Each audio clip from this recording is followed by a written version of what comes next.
In the shadow of the Catskill Mountains, where the Hudson River winds like a silver thread through upstate New York, Maria Grazia Morgana Messina entered the world on June 4, 1930.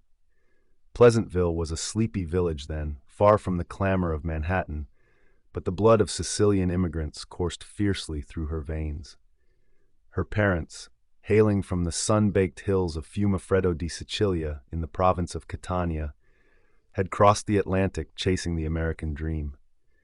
Her father, a resourceful man who ran a coal and ice delivery business, filled their modest home with the strum of his guitar and the improvised melodies of his piano, tunes played by ear, echoing the folk songs of their homeland.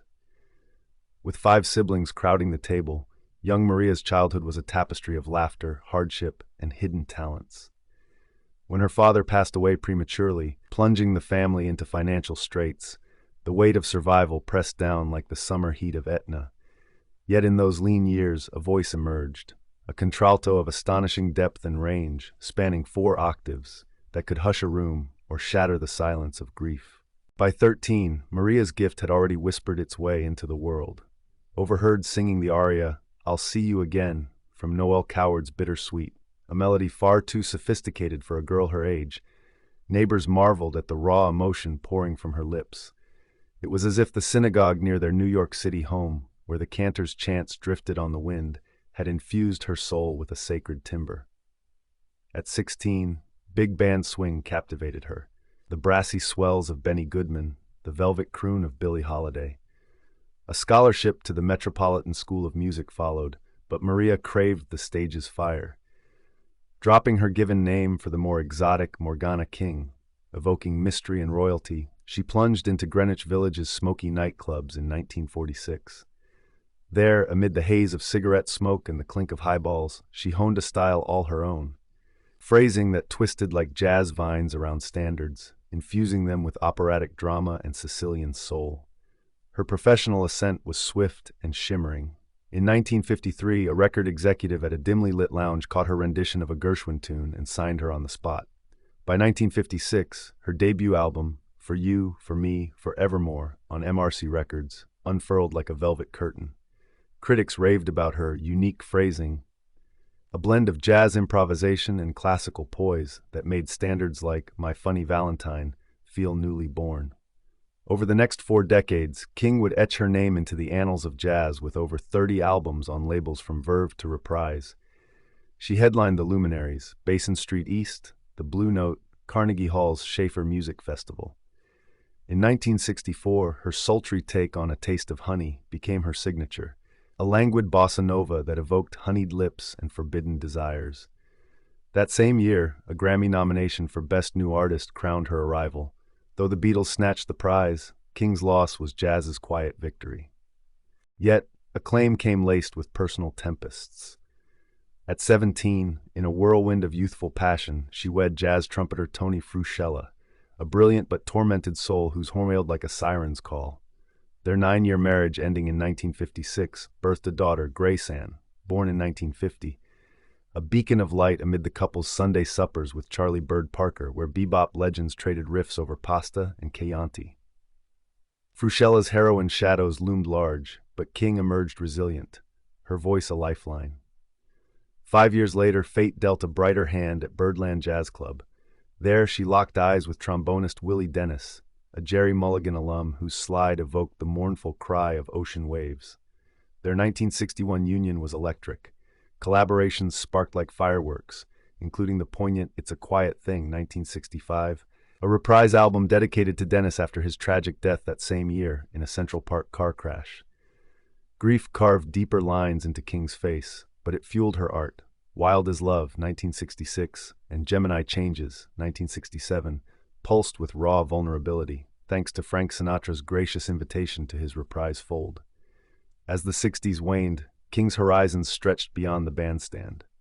Though she'd long confided to the Encyclopedia of Jazz her dream of dramatic acting, to become a dramatic actress, she'd said, fate scripted her entry with operatic flair. In 1971, her daughter's godfather, the brooding character actor Al Lettieri, fresh off roles as Virgil Sollazzo in The Godfather, championed her for a part in Francis Ford Coppola's epic. King, a novice to celluloid, auditioned with 0 lines rehearsed. Yet, when Coppola called for Mama Corleone, Vito's steadfast wife Carmela, her presence commanded the screen. No mere matron, she embodied the Sicilian widow's quiet ferocity, a woman whose love was a fortress, her silence a storm. In The Godfather 1972, King glided into Marlon Brando's orbit during the wedding sequence, her 4-octave voice lilting through Luna Mezzo Mare, a Neapolitan folk song that tugged at the heartstrings of mobsters and moviegoers alike. The line, "The moon half over the sea, who doesn't feel love," hung like incense over the Corleone clan's fragile empire. Reprising the role in The Godfather Part II, 1974, King infused Carmela with the patina of time. A widow at 62, her death a gentle fade to black, underscoring the saga's theme of inexorable loss. Refusing to climb into a prop casket for the scene, too visceral a reminder of her own bereavements, she let her spirit do the dying. The films catapulted her from jazz obscurity to cultural icon. Suddenly, the woman who'd once crooned in village basements was Brando's on-screen bride, her face etched into cinema's pantheon. Yet King shunned the spotlight's glare. "I'm a singer first," she'd murmur in interviews, her voice a husky whisper. Acting gigs trickled in sparingly. The warm-hearted Mrs. Sabatino in Nunzio, 1978, A Tale of a Gentle Giant in Little Italy, the steadfast Mama Teresa in the holiday fable A Time to Remember, 1987, and her swan song, Aunt Rose in A Brooklyn State of Mind, 1997, a gritty nod to her roots. Television beckoned too. The Mike Douglas Show, the Dean Martin roasts, where she'd belt standards between banter, her laughter as rich as her timbre. Through it all, King's accomplishments wove a resilient thread. Beyond the Grammy nod, she mentored via the 1991 Morgana King Fine Arts series at Lincoln Center, dissecting performance's alchemy for aspiring artists. Her compositions, like Simply Eloquent, 1986, and covers of Jimmy Van Heusen gems, Here's That Rainy Day, Like Someone in Love, cemented her as a bridge between jazz eras. Touring Europe, Australia, even Brazil, where a 1960 jaunt with Dennis unlocked Bossa's rhythms, she absorbed the world's pulse, her voice evolving like a river carving canyons. Influences? The Cantor's Wail, Bird's Flight, Sicily's Salt Air, all distilled into a style that the Library of Jazz Standards hailed as transformative. By 1993, wariness crept in. Announcing retirement mid-set at Chicago's Cotton Club, King bowed out gracefully, though encores followed at haunts like the Roosevelt Hotel's Cinegrill. Malibu's cliffs, where she'd decamped post-Dennis, gave way to Palm Springs' sun-drenched condos, a haven for reflection. Health's thief, non-Hodgkin's lymphoma, stalked silently. On March 22, 2018, at 87, Morgana King slipped away, her passing a soft diminuendo.